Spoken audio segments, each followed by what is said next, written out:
So my name is Victoria Fisher. My spirit name is Bird, and I'm a member of the Bear Clan.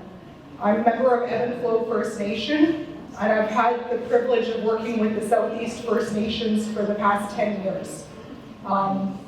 So currently I'm working as the Executive Director with Shawenim Abinoojii.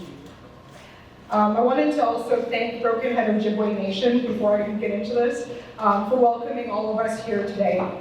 And I wanted to thank everybody who spoke this morning. There were a lot of messages that were shared that I think resonate with a lot of us.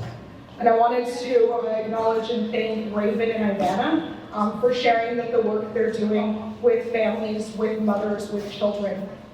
And something that they had talked about was related to the impact of attempted colonization and the impact that can have on our self-image as Indigenous people, and how that could impact us as young people, trying to learn our identities and our purpose and our role in the world.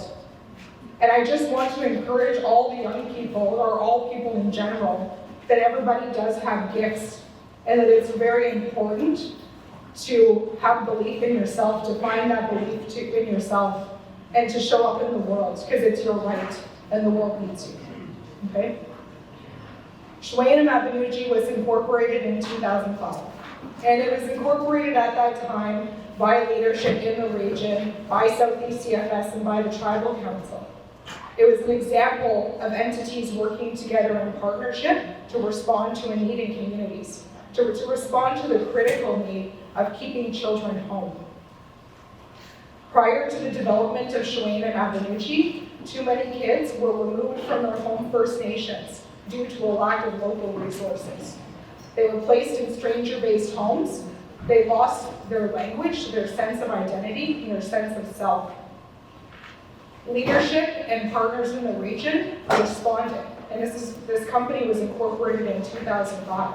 They worked together to create homes in First Nations, so that if kids did need support and protection, that support and protection was right there in their home community. That they could still go to their local school, they could be close to their family, they could see their buddies and their cousins, and their life could be less impacted by what's going on around them. So it was an example of the capacity of communities. And this was in 2005, so it's really encouraging to see systems work to catch up to the capacity of communities, with C92 and with communities getting the opportunity to do what they always have known what to do things in ways that make sense for their members.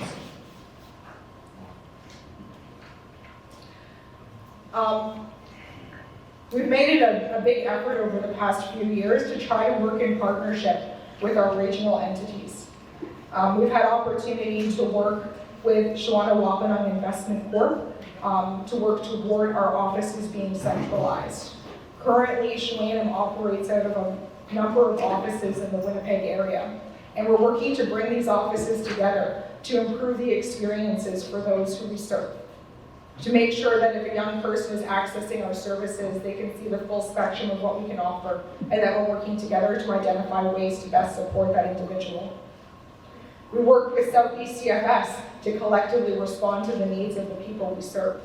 And I think it's my view that it is in our nature as Indigenous people to work collectively toward our shared needs. It's important that we work in partnership because it creates better experiences for those who we serve. And there have been examples of that.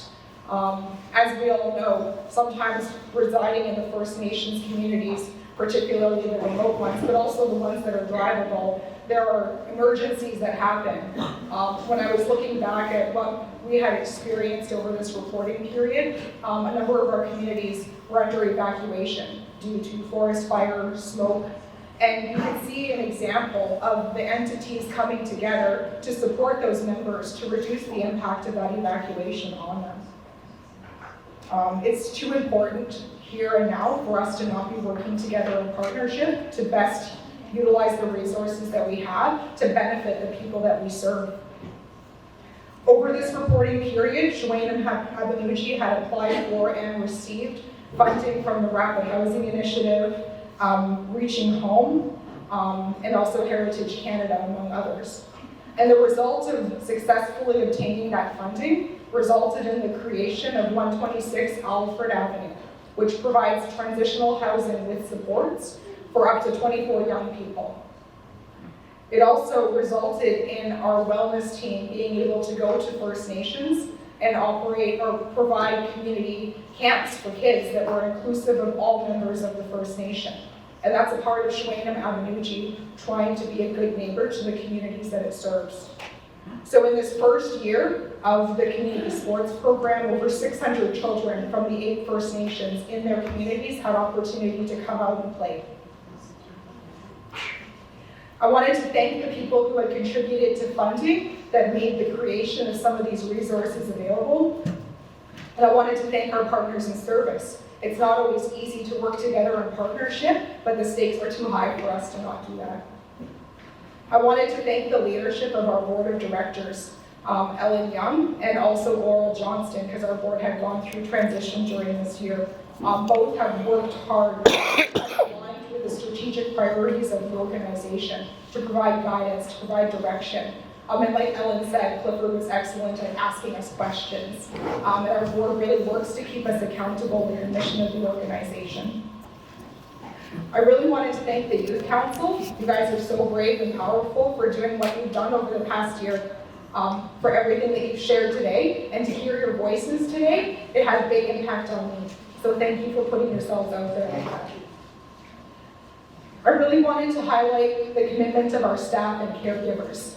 Thinking back over that reporting period, we're still experiencing COVID-19 restrictions, and our house parents demonstrated such a high level of commitment to the children that we serve. Our staff demonstrated such a high level of commitment and continue to do so. So I'm just really honored to be able to work alongside this fantastic group of committed, skilled Indigenous people with high representation of the region that we serve. So thank you for the opportunity for us to be here, for us to share information with you. And over the next kind of couple of hours, we'll be hearing from some of our different program areas on some of the unique resources they operate to respond to the needs of the First Nations. So thank you very much.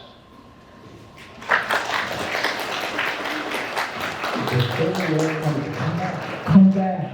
Oh yeah, I was just saying, everyone keeps forgetting.